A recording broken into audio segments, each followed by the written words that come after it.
Hello my friends, and welcome back to my channel for another video where we are going to learn how to read and dive deeper into the birth chart or natal chart, whatever you want to call it. So first, if you're new here, hi, my name is Paige and I like to dive into all things astrology, metaphysics, tarot, that sort of thing on my channel and just give you my perspective on it. So if that is something you're interested in, make sure you like this video and subscribe for more content. But yeah, like I said, we are learning how to dive into the birth chart a little bit deeper. How to do your own research is mainly what I'm going to teach you guys in this video. Because I know personally when I got into this, it was kind of overwhelming when you're looking at your own birth chart to know what the heck you're even supposed to search for and kind of how things work around here. So that is what I wanted to give you guys a lowdown on today. So if you do want to know more about this from me, I do offer personal readings, which you can book through my Instagram, Facebook, or Twitter, which is linked down below as always. And I also teach this stuff over on Twitter, Patreon, and Instagram. So if that is something you're interested in diving more into, I highly recommend going to check those places out. But last thing before we get started today is that this is just one angle of how to dive deeper with your birth chart. Now, this is not even touching base on other forms of astrology like progressions or looking at your draconic chart or persona charts. So just take that into consideration that if you are looking to go even deeper than this, by no means am I stopping you. There are plenty of other things for you to dive into with astrology, and I highly encourage you to do so. And I just want to preface also too that I use tropical astrology with the Placidus house systems, which again, that is also just preference. You don't have to use that. And I actually recommend you try out multiple methods of astrology because I promise you there is something to gain in every single one. So without further ado though, let's dive in by first and foremost starting with Astro.com. This is my favorite website to do anything astrology, to either read horoscopes, buy reports, or even just look at charts and calculations like we're doing today. Like, this is a really good website, and no, this video isn't like an ad or sponsored or anything. I just genuinely think it's one of the best resources to use. So getting started from the homepage, just click charts and calculations, which takes you to here. We are going to use the chart drawing first and foremost. We'll get into the extended chart selection later. The website will ask you if you want to log in and register your charts to a specific account. So if you wanted to go back later, you could have easy access to them, or you can just use a guest profile. So do whatever works best for you. But I'm just using Marilyn Monroe's profile to get us started. So once I put in the information that is required, boom, it takes me here to her chart. So from here, this is where the fun starts, but also where the confusion can start as well, because this is a lot to look at if you've never really dove into this before or really well versed on what any of this is. So first, let's know at what's going on here. As you may notice, there are the zodiac signs that are cut up into their own little spaces, which are the zodiac signs in the sky. And then we have, of course, the planets represented by the hieroglyphs going around the circle. And as you can see, they're all at specific degrees. That being said, where does all that come from? Well, that is what was going on at the exact moment that you were born. At the exact moment that Marilyn Monroe was born, Venus was at 28 degrees Aries, at least according to tropical astrology using the Placidus system. Again, things will vary using different systems, so just keep that in mind and understand that there's different depths to things, different ways to perceive things that give you pretty much the same answer because you'll always find a similar essence in things. But I digress. Once again, going off of this, we see that every planet has a particular position within the chart, and therefore the chart itself represents the very unique positioning of you, the way that your energy uniquely perceives and moves throughout the world. And that is the basis of what you find in your natal chart. Now, we have to also note what these lines mean because those are very important and are also very specific to you, because all of these lines are what you call the house cusp, and they change every couple minutes or something like that. I mean, the points themselves are represented by degrees, and then minutes is the even smaller number next to it. Like, this is 2213. It's 22 degrees and 13 minutes. So just keep that in mind, that there's like actual math behind this, and your chart, the numbers and everything are all very symbolic, and the specificness of it, you know, the exact time and location and everything all matter to this because it changes all of these angles. But what are these angles like? What does this even mean? Well, first of all, quite literally, the ascendant marks the zodiac sign that was rising on the eastern horizon at the point of your birth, basically. So it was the exact moment of initiation that you can symbolically recognize throughout your life is basically how I like to look at it. Now, that being said, your ascendant is technically what I would call the starting point of your chart. So where I would personally start with your chart is looking into your ascendant, which you can see here and over here, that the ascendant is at 13 degrees Leo for Marilyn Monroe. Now, all of these little like pie slices that you see, there's 12 of them. They represent 12 areas of life, which, as you can see from this chart here, there's like a vague description of what they rule, but that will also color even more about what's going on with the energy as well, which, like I said, we're going to dive into in a second. I should mention right off the bat that some of the things that you need to look into right away are what each zodiac sign represents, what each planet symbolizes, and which area of life is covered by each house. Those are what I would say are the astro basics that you need to know, because from there, that is basically your framework for being able to learn how to actually read a chart. So how do you get started with your chart and what the specifics look like to you? Well, I would recommend starting with this list right here. This is going to be your best friend when you're starting off because it's pretty much just written down right in front of you what you need to look into. For example, right away, you can see that her sun is in Gemini and it's at 10 degrees, which I will say, I don't think you need to dive into degrees just yet. I think it's most important to first start with the list, as in learn, what the sun placement is. And are you a sun in Gemini? Are you a sun in Aries? Basically, what sun sign are you? Which most people, I think, know. That is probably the most basic thing people know for astrology right off the top of their head. But then you have your moon sign that you would look into, which her moon is in Aquarius. Which, if you're looking to find this energy in this chart, use this little key over here as basically your map to do so. So the sun hieroglyph is right next to the sun. So you can see the sun is the circle with a little circle inside of it, which we find up here. And if we look down to see what house it is in, it's over here in the 10th house. Technically, it falls in this little 10th house slice of pie. However, I will know as a practicing astrologer that when you have planets that are nearing what we call the house cusp, which is the actual line itself that starts the house, that energy might fall more into the next house than the one that it is actually in. For example, based on degrees, the sun is just barely in the 10th house, but it's pretty much almost exactly on her 11th house cusp, making it more of an 11th house sun. So that being said, looking into her chart, you could literally search the words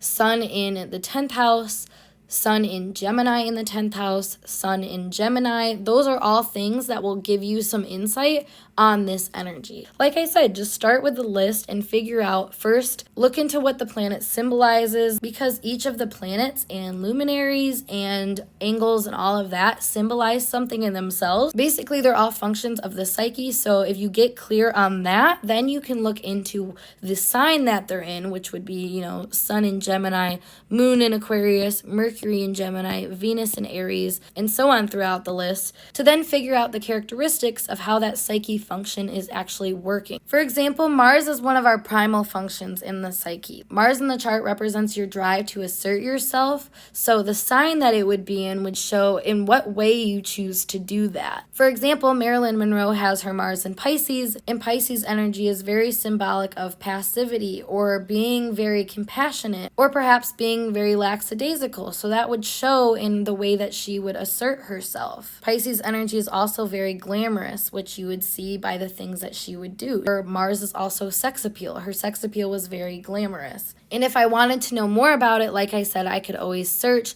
Mars in Pisces or separately look at Mars and Pisces and then kind of figure out for myself how I see those energies come together in my life, if this was my chart. And then remember, we also have the house to factor in too, so you would look into that for the area of life or the focus that psyche function is focused on, basically. And remember, the tone you might have over this area of life or this psyche function is going to be shown in the sign. But the house of self may represent a different area of life, which then further complicates things, or rather gives them more creative, unique touch. For example, back to that Mars placement, her Mars is in the 8th house, as we see here. It falls in the 8th pie slice, which then paints an even deeper picture because the 8th house rules taboo. It rules sexuality. And I think there's one thing we can all say about Marilyn Monroe's assertion into society, which we see society represented here with the Uranus energy right next to Mars. It's that she was very taboo because of her sexuality, because of the way that she kind of glamorized being a more erotic feminine energy. And this also shows up with 8th house activities like tumultuous relationships and power struggles.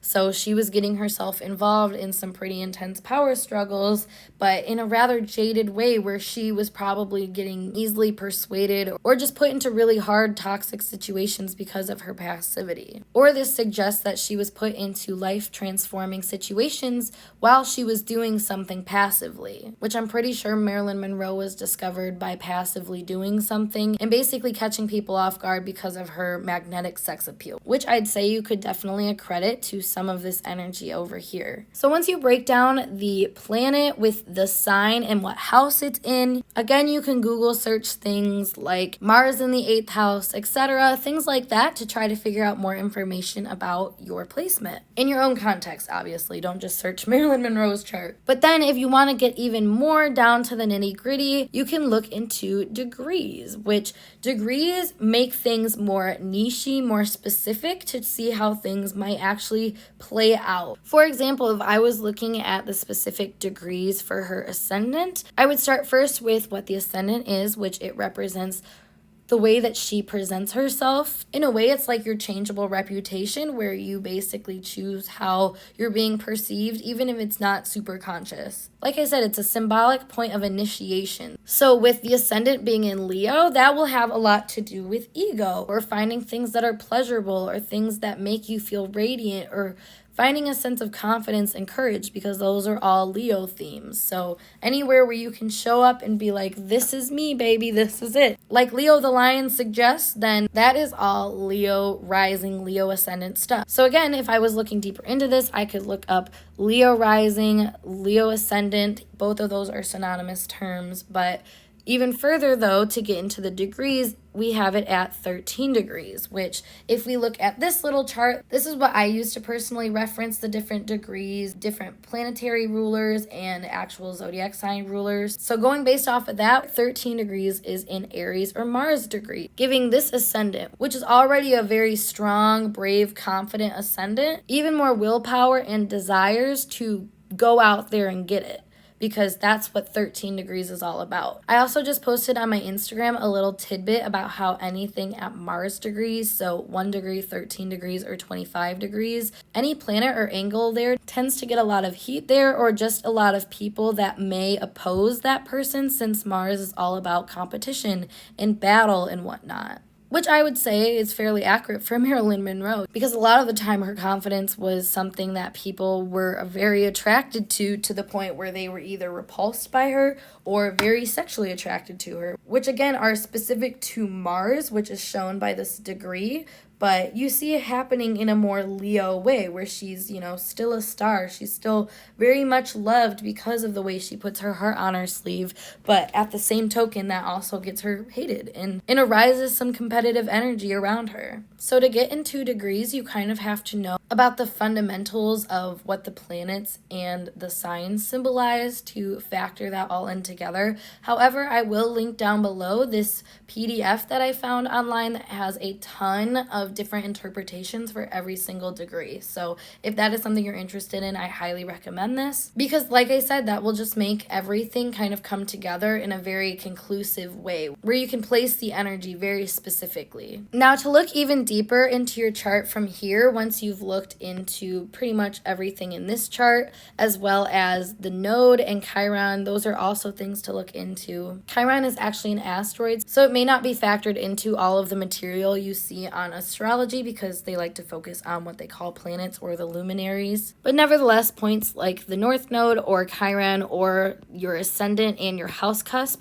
are just as important things to look into. So another way you can dive deeper into your birth chart is by looking into your house cusp, specifically your ascendant and descendant, and IC in midheaven, MC. IC stands for some Greek word that I just can't pronounce, so here it is for you on screen. But these points in your chart are the start of what we call angular houses in astrology, which are very fundamental placements in your charts. Therefore, anything that falls in these houses normally become pretty important things going on in your life. I mean, basically anything in your chart is going to be important in your life because it's your life. But these represent very key components, very structural components to your life. Going back to that resource about what all the houses mean, you can see that the first house represents all things to do with yourself. The seventh house, or the descendant area, represents everything to do with your relationships with other people, where the midheaven has everything to do with your relationship with the outer world.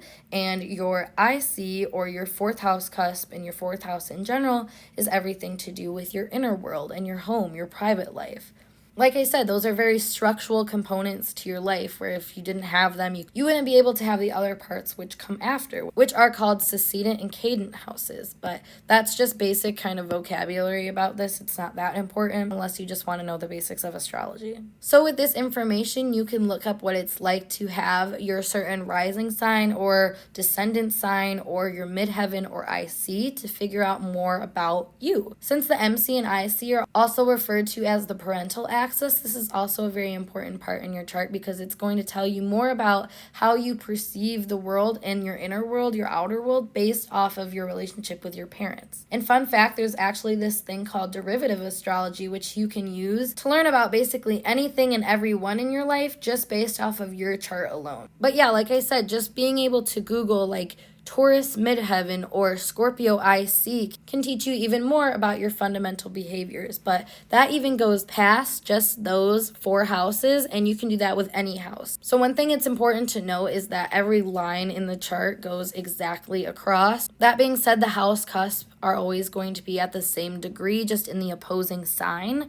So that's why you only see like the ascendant, second house, third house, and then it jumps to like the 10th house, 11th house, 12th house. For example, the third house is in 3 degrees Libra, so it would be in 3 degrees Aries over here, if that makes sense. But with that information, you can learn even more about yourself by looking at second house in Virgo in her case, or third house in Libra in her case. This is going to teach you about your basic attitude towards different areas of life, which this is very helpful because it shows you that every single person has every zodiac sign in their chart. Therefore, that person that says, oh, I hate Libra or I hate Sagittarius, probably has that energy in their chart. So for one, don't let anybody fool you. We all have every energy in our chart, and we all have that attitude somewhere in our lives. Therefore, we all can relate to other people if we really fucking want to. So that's the good news that you can learn from astrology right away. But moving on, another way to look even deeper into your chart is by looking into interceptions or unaspected planets. Now, how do you know if something is unaspected? As you can see in this chart, there's a bunch of blue, red, black, green lines everywhere that connect the different planets to each other. Now, just to preface, the original way we did this report will not have aspects to the North Node at Chiron, and it won't show aspects to either the Ascendant or Midheaven or IC or DC. So if you're looking to get all of your aspects, you can go back to the Astro.com and go to Extended Chart Selection, select your horoscope data, and basically this section of Astro.com shows you all the different ways that you can find different charts and whatnot. Like I was saying earlier, we're just looking into the natal chart right now, but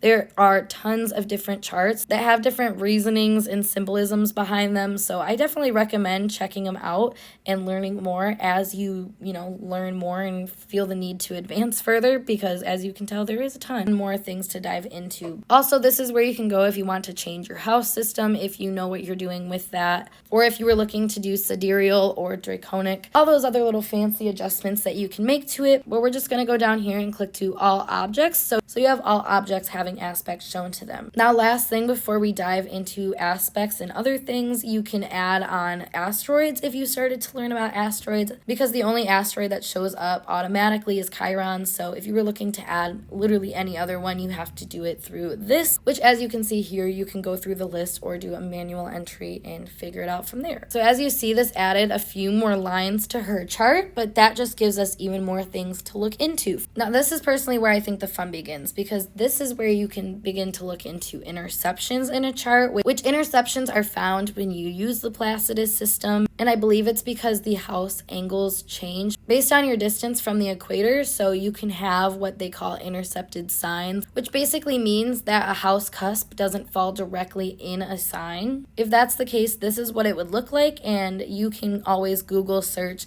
Gemini Sagittarius intercepted or Gemini Sagittarius intercepted in the 10th house. Something like that to give yourself a little bit more insight, because that is significant in itself. In my opinion, interceptions show areas of life where you may not have been exposed to a certain zodiac energy in the normal way that people would experience that sign, meaning that over time you have to learn an innovative way on how to use those energies. And this is further reiterated if you have planets in intercepted signs. So all of that can be Googled. You can look up intercepted Pluto in Sagittarius or intercepted Pluto 4th house. That sort of thing will give you more information. Another thing to look out for is unaspected planets. As you see here, every planet is making some form of aspect to another planet. There's another line connecting it to another planet. So Marilyn Monroe specifically doesn't have any unaspected planets, but if you did have an unaspected planet, this is what it would look like. And it would be something that you would want to pay attention to and specifically search, unaspected Mars, unaspected Venus in Taurus. Again, that's a little nuanced thing that you would find in a chart that speaks volumes for how somebody's energy might be acting, because unaspected planets show up very randomly in a person's energy where they basically just overtake them or they neglect them. So it can be a very important energy to be aware of if you have that. So check out if you have unaspected planets.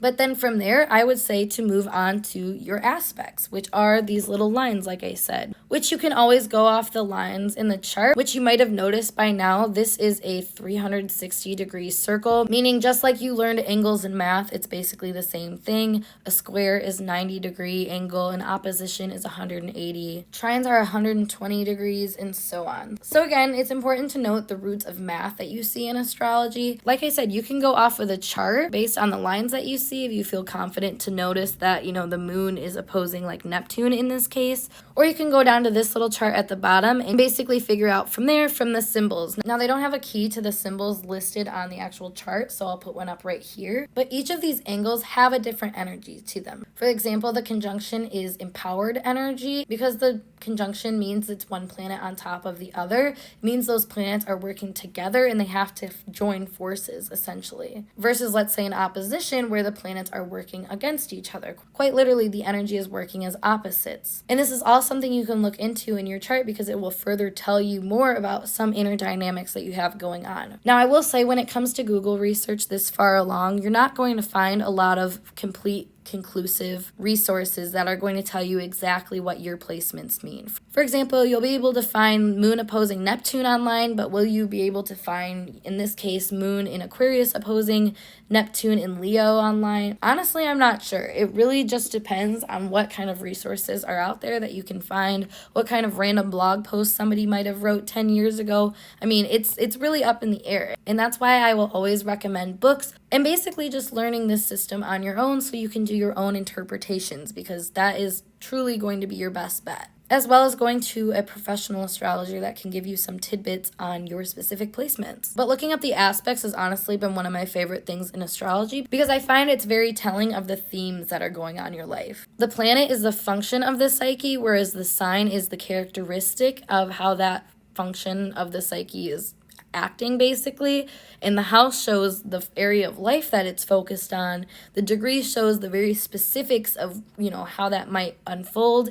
And the angles show the different dynamics you might get into because of that are connected to other areas of life. For example, because the moon is a self-soothing energy, it's your feelings and how you find comfort opposing Neptune, which is this feeling of merging and of deep sacrificial devotion and glamour. This opposition in the 1st and 7th house shows me that the way that she feels the need to sacrifice herself for the sake of glamour for the establishment, because it's at 22 degrees, which is a Saturn Capricorn energy, which is the institution establishment or public persona. reputation. She finds it might be at odds in the ways that she's trying to find love and appreciation from people in ways that actually soothe her spirit and make her feel a sense of comfortability. So that's what it might look like when you read it all together, but honestly, just reading the aspects in itself will tell you enough information. So further examples would be looking at Venus trine Neptune or Neptune square Saturn. Looking into aspects just gives you further information on different dynamics within your life and also what might transpire around you based off of how these different energies might be pulling you in different directions. Lastly, another thing you can look into to dive deeper into your birth chart is house rulers. So that being said, this is going to require you to know planetary rulerships, meaning you need to know that the Sun rules Leo, Virgo, Mercury, Libra, Venus, Pluto and Mars with Scorpio, etc. Because this type of information is going to give you more insight on how you can figure out what's happening in what we call empty houses. It also further explains what's going on with the houses in general. For example, you can find what is called the chart ruler by whichever planet energy rules the zodiac sign of your ascendant. So in this case, Leo is ruled by the Sun, so therefore Marilyn Monroe's chart ruler is the Sun. That being said, her Sun in Gemini becomes extra important within her chart. Versus, let's say, if you were a Gemini rising, Gemini is ruled by Mercury, so you would see Mercury as the chart ruler in that case. So from there, you can look up chart ruler in the 11th house, chart ruler in the 10th house, chart ruler wherever your chart ruler is. You can also look up what it means to have the Sun as your chart ruler in her case, or if you're a Taurus or Libra rising, Venus as your chart ruler, because again, that will bring out a different, stronger quality about who you show up as. Going back to Marilyn Monroe, with her ascendant ruler being on the 11th house cusp, her drive for self-discovery, which is represented by the ascendant, is seen through her activity that she does in the community, because the ascendant ruler is on her 11th house cusp, which rules the community, and the Sun rules who she's being. Or we can do this to figure out the second house energy, which has no planets in it, to see, more of what's going on. If we already looked at the degrees of the house cusp, a second house Virgo at 6 degrees, I can look into all of those little nitty-gritties. But even further, I can look at what it's like to have Mercury ruling my second house, because Virgo is ruled by Mercury, so therefore Mercury is my second house ruler. Furthermore, I can go to the Mercury placement in my chart, or in her chart in this case, and I'll find out more about what's going on in my second house. So for example, her second house ruler is in the 10th house, nearing the 11th house cusp, meaning that her public image and the community she builds off of that, because we're tying the 10th and 11th house together, will be related to her assets and some of her hidden talents, because that's what the second house represents. And because we see some affliction here from like Jupiter to her second house ruler, that might explain why she may experience some issues with self-worth or body image issues, or even struggles with money, because the actual ruler of the second house is shown to have some kind of distress to it. That's a very shallow interpretation of how house rulerships work, but that is something that you can look into. A different example, let's say I'm looking at the 12th house. I could Google 12th house ruler in the 7th house and then learn more about what's going on with things that way too. Does it complicate things? Yes. But is that the point? Yes. That's how you get the most specific and unique information to you. So that's why it is recommended that you kind of learn these building blocks for yourself, or seek help from a paid professional that can do the explaining for you. Because diving into your birth chart does take time. This is not something you're going to just be able to know how to do overnight or even in a week, honestly. It's going to take a second for you to dive into each individual component and learn it to its depths, because I promise you, I've been studying this for years and years now, and I still find myself learning new things about my own chart every single day, even though I've been looking at it this whole time. But yeah, I think this concludes this video on me explaining how to read your birth chart and how to dive deeper into things in your natal chart. So if you have any questions, like I said, leave them down below. And of course, please check out my other resources, because I truly just make them to help you guys and basically help you sort through things the way that I had to figure out how to sort through things. So I really hope that I can help you in that regard. But yeah, this has been fun, and I hope to talk to you guys in a later video. Peace.